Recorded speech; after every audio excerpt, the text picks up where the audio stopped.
power of sales that you're seeing in Ontario. Tell us what's happening. What we're seeing right now are just a lot more households facing financial distress. കാനഡയിൽ power of sale എന്ന സാഹചര്യം ഇപ്പോൾ വർദ്ധിക്കുകയാണ്. പ്രത്യേകിച്ച് ഒണ്ടാരിയോയിൽ, ടൊറന്റോയിൽ, GTA ഏരിയകളിൽ, Brampton, മിസസാഗ, dirham region, അതുപോലെ തന്നെ Kitchener, Waterloo, London Ontario, ഇങ്ങനെയുള്ള പല സ്ഥലങ്ങളിലും പവർ ഓഫ് സെയിൽ എന്ന ആ ഒരു സിറ്റുവേഷനിലേക്ക് ഇപ്പോൾ ഓരോ ഹോം ഓണേഴ്സും മാറിക്കൊണ്ടിരിക്കുകയാണ്. പവർ ഓഫ് സെയിൽ എന്ന് പറയുന്നത്, നമ്മളിപ്പോൾ ഒരു വീട് വാങ്ങിയതിന് ശേഷം മാസം നമ്മൾ മോർഗേജ് അടയ്ക്കണം. എന്നാൽ ആ മോർഗേജ് നമുക്ക് മാസം അടയ്ക്കാൻ പറ്റാതെ പോകുന്ന ഒരു സാഹചര്യം, അത് 1 മാസമായി, 2 മാസമായി, അങ്ങനെ 3 മാസത്തിലേക്ക് കടക്കുമ്പോൾ കോർട്ട് ഇന്റർവെൻഷനിലേക്ക്, അതായത് കോടതി കൈകാര്യങ്ങളിലേക്ക് പോകാതെ തന്നെ അതിനു മുന്നിൽ തന്നെ ബാങ്ക് തന്നെ നമ്മുടെ വീട് ജപ്തി ചെയ്യത്തക്ക രീതിയിലുള്ള ആ ഒരു സംവിധാനത്തിലേക്ക് മാറ്റപ്പെടുന്നതാണ് പവർ ഓഫ് സെയിൽ എന്ന് പറയുന്നത്. ബാങ്ക് മാക്സിമം അവരുടെ അരിയേഴ്സ് അടയ്ക്കാൻ വേണ്ടിയുള്ള സാവകാശം നമുക്ക് തരും. എന്നിട്ടും നമ്മളെ കൊണ്ട് കഴിയുന്നില്ലെന്നുണ്ടെങ്കിൽ ബാങ്ക് തന്നെ അത് നമ്മുടെ വീട് മാർക്കറ്റിൽ വിൽക്കുവാനായിട്ട് ഇടുന്ന ഒരു സാഹചര്യം ഇപ്പോൾ കാനഡയിൽ ഉടനീളം വളരെയധികം വർദ്ധിക്കുകയാണ്.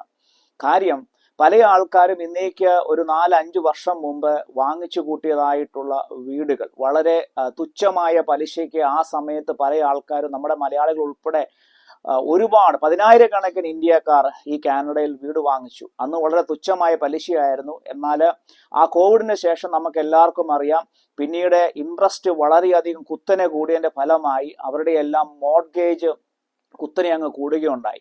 പല ആൾക്കാർക്കും ജോലി നഷ്ടമായി. ഇങ്ങനെ മോർഗേജ് അടയ്ക്കുവാൻ നിവൃത്തിയില്ലാതെ ഇന്ന് ടൊറന്റോ ഉൾപ്പെടെ പല സ്ഥലങ്ങളിലും ആളുകൾ ഇപ്പോൾ നെട്ടോട്ടം ഓടുകയാണ്. അതിന്റെ ഫലമായി അവരുടെ സ്വപ്നമാകുന്ന അവരുടെ വീടുകൾ ഇന്ന് ഓരോരുത്തർക്കായി നഷ്ടപ്പെടുന്നു എന്നതാണ് ഏറ്റവും വലിയ സങ്കടകരമായിട്ടുള്ള ഒരു കാര്യം. ഇപ്പോഴത്തെ കാനഡയുടെ ഹൗസിംഗ് മാർക്കറ്റിന്റെ ഏറ്റവും വലിയൊരു ചലഞ്ച് എന്ന് പറയുന്നത്, പല ആൾക്കാരും ഒരു 4-5 വർഷം മുമ്പ് വീട് വാങ്ങിയവർ ഇന്ന് അവരുടെ വീട് എങ്ങനെയെങ്കിലും വിറ്റിട്ട് അടച്ചു വീട്ടാം എന്ന് കരുതുന്നവർക്ക് ഒരു തരത്തിലും അത് മുന്നോട്ട് പോകാൻ പറ്റാത്തൊരു സിറ്റുവേഷനാണ്. കാരണം വീടുകളുടെ വില കുത്തനെ താഴേക്ക് പോയി. അവർ അന്ന് വാങ്ങിയ സമയത്ത് ബൂം ചെയ്തു വരുന്ന ആ ഒരു സാഹചര്യത്തിൽ പല ആൾക്കാരും 6 ലക്ഷം കനേഡിയൻ ഡോളറിൽ കടന്ന വീടുകളൊക്കെ വില കയറ്റി വെച്ച് ഏതാണ്ട് 1 മില്യൺ വരെ പൈസ കൊടുത്ത് വാങ്ങിയ ആൾക്കാർ ഇപ്പോഴത്തെ നിലയിൽ അവർക്ക് മോർഗേജ് അടയ്ക്കുവാൻ നിവൃത്തിയില്ല. എന്നാൽ അവർ വിൽക്കാൻ നോക്കിയാൽ 1 മില്യന്റെ വീട് അവർക്കൊരു കുറഞ്ഞ ഒരു 2-3 ലക്ഷം നഷ്ടത്തിൽ വേണം അവർ ഈ വീട് വിൽക്കാനായിട്ട്. അപ്പൊ അങ്ങനെ വിൽക്കുന്നെങ്കിൽ ബാങ്കിന്റെ മോർഗേജ് കംപ്ലീറ്റ്ലി അടച്ചു വീട്ടാൻ പറ്റാത്ത ഒരു സാഹചര്യം വരുമ്പോൾ അവരുടെ മുന്നിൽ മറ്റൊരു നിവൃത്തിയില്ല. ബാങ്ക് കൊണ്ടുപോയിക്കോട്ടെ എന്നൊരു നിലയിലേക്ക് ആളുകൾ ഇപ്പോൾ ബാങ്കിന് തന്നെ വിട്ടുകൊടുക്കുന്ന ആ ഒരു സാഹചര്യം ഇപ്പോൾ കാനഡയിൽ വർദ്ധിക്കുകയാണ്. ബാങ്കുകാർ ഈ വീട് മാർക്കറ്റിൽ വിൽക്കാനിടുമ്പോൾ അവരുടെ മോർഗേജ് എമൗണ്ടിനേക്കാൾ കുറഞ്ഞ ഇതിലാണ് അവരുടെ വീട് വിറ്റുപോകുന്നതെങ്കിൽ അത് ബാങ്കിന് ഒരു വലിയ നഷ്ടമാണ് ഉണ്ടാകുന്നത്. ബാങ്കിന് കിട്ടാനുള്ള എല്ലാ അരിയറും ബാങ്ക് നമ്മുടെ കയ്യിൽ നിന്ന് ഈടാക്കാതെ നമ്മളെ വിടത്തില്ല.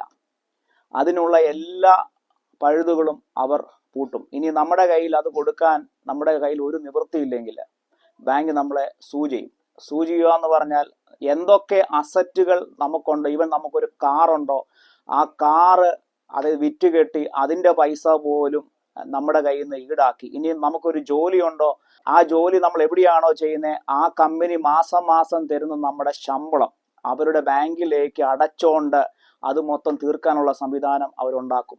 ഇനിയും അതുകൊണ്ടും നടക്കുന്നില്ലെന്നുണ്ടെങ്കിൽ നമുക്ക് രക്ഷപ്പെടാൻ ഒരേ ഒരു ഇതെന്ന് പറയുന്നത്, പിന്നീട് നമ്മൾ കോടതിയെ സമീപിക്കുക.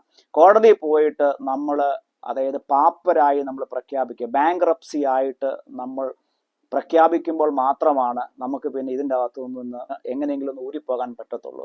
ഒരിക്കൽ ബാങ്ക്രപ്സി ആയിക്കഴിഞ്ഞാൽ നമുക്കറിയാം, നമ്മുടെ ഈ കാനഡയിൽ അല്ലെങ്കിൽ എവിടെയായാലും നമ്മളുടെ ആ ഒരു ക്രെഡിറ്റ് ഹിസ്റ്ററി പോലും ഒരു റെഡ് ഫ്ലാഗിലേക്ക് നമ്മൾ മാറ്റപ്പെടുകയാണ്. പ്രത്യേകിച്ച് നമ്മുടെ ഇന്ത്യക്കാരും നമ്മുടെ മലയാളികളും പല ആൾക്കാരും ഇൻവെസ്റ്റേഴ്സ് ആയിട്ട് 1, 2, 3 വീടുകൾ ഇവിടെ വാങ്ങിച്ചു കൂട്ടി. കഴിഞ്ഞ നാളുകളിൽ ഇവിടെ നമുക്ക് ഒരുപാട് ഇന്റർനാഷണൽ സ്റ്റുഡൻസ് ഉണ്ടായിരുന്നു ഈ വീടൊക്കെ വാടകയ്ക്ക് കൊടുക്കാൻ. ഇപ്പം നമ്മുടെ ഇന്ത്യൻ സ്റ്റുഡൻസിൻ്റെ ആ ഒരു വരവും നിന്നതോടുകൂടെ അവരെല്ലാം ആകെപ്പാടെ പ്രതിസന്ധിയിലായിരിക്കുകയാണ്.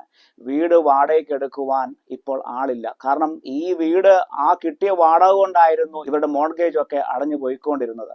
അങ്ങനെ അതും ഒരു വലിയ വെല്ലുവിളി ആയതോടുകൂടെ ഇന്ന് നൂറുകണക്കിന് ആളുകൾ ഇൻവെസ്റ്റേഴ്സ് ആയിട്ട് അല്ലെങ്കിൽ ഇൻവെസ്റ്റ്മെന്റിന്റെ ഭാഗമായിട്ട് വാങ്ങിച്ചു കൂട്ടിയ വീടുകളും അതിൻ്റെ പുറമെ അവർ താമസിക്കുന്ന വീടുകൾ പോലും നഷ്ടപ്പെടുത്തി ഇന്ന് സ്വന്തമായിട്ട് 2ഉം 3ഉം വീടുകളുള്ളവർ ഇപ്പോൾ വാടക വീടുകളിലേക്ക് മാറുന്ന ഒരു സാഹചര്യമാണ് ഒണ്ടാരിയോയുടെ പല സ്ഥലങ്ങളിൽ നമ്മളിപ്പോൾ കണ്ടുവരുന്നത്. എന്നാൽ ഈ ഒരു പ്രവണത ഇപ്പോൾ വർദ്ധിക്കുന്നതിന്റെ ഫലമായി ഇതിനെ ഒന്ന് കൺട്രോൾ ചെയ്യാനായിട്ട് ഈ ഏപ്രിൽ 1-ാം തീയതി മുതൽ ഇവിടുത്തെ ഗവൺമെന്റ് ഒരുപാട് ആനുകൂല്യങ്ങൾ പ്രഖ്യാപിക്കുകയാണ്. പുതിയതായിട്ട് വീട് വാങ്ങാനായിട്ട് വരുന്ന ആളുകൾക്ക് ഗവൺമെന്റ് പ്രൊവിൻഷ്യൽ ടാക്സ് ഉൾപ്പെടെ എല്ലാം കംപ്ലീറ്റ്ലി ഫ്രീ ആക്കിയിട്ടുണ്ട്. അതുപോലെ തന്നെ ഫെഡറൽ ഗവൺമെന്റിന്റെ റിബേറ്റുകൾ പ്രഖ്യാപിച്ചിട്ടുണ്ട്. അത് അടുത്ത മാർച്ച് 2027 വരെയാണ് ഈ ഒരു ഓഫർ കൊടുത്തിരിക്കുന്നത്. അതുകൊണ്ട് ഹൗസിംഗ് മാർക്കറ്റ് ആകെപ്പാടെ ക്രാഷ് ആകുകയാണ്. അത് മാത്രമല്ല, ഇപ്പോൾ മിഡിൽ ഈസ്റ്റിലെ ഈ ഒരു യുദ്ധം കാരണം ഇവിടുത്തെ കാനഡയുടെ ഹൗസിംഗ് മാർക്കറ്റിനെയും ഇപ്പോൾ അടുത്ത തലത്തിലേക്ക് എഫക്റ്റ് ആയിരിക്കുകയാണ്.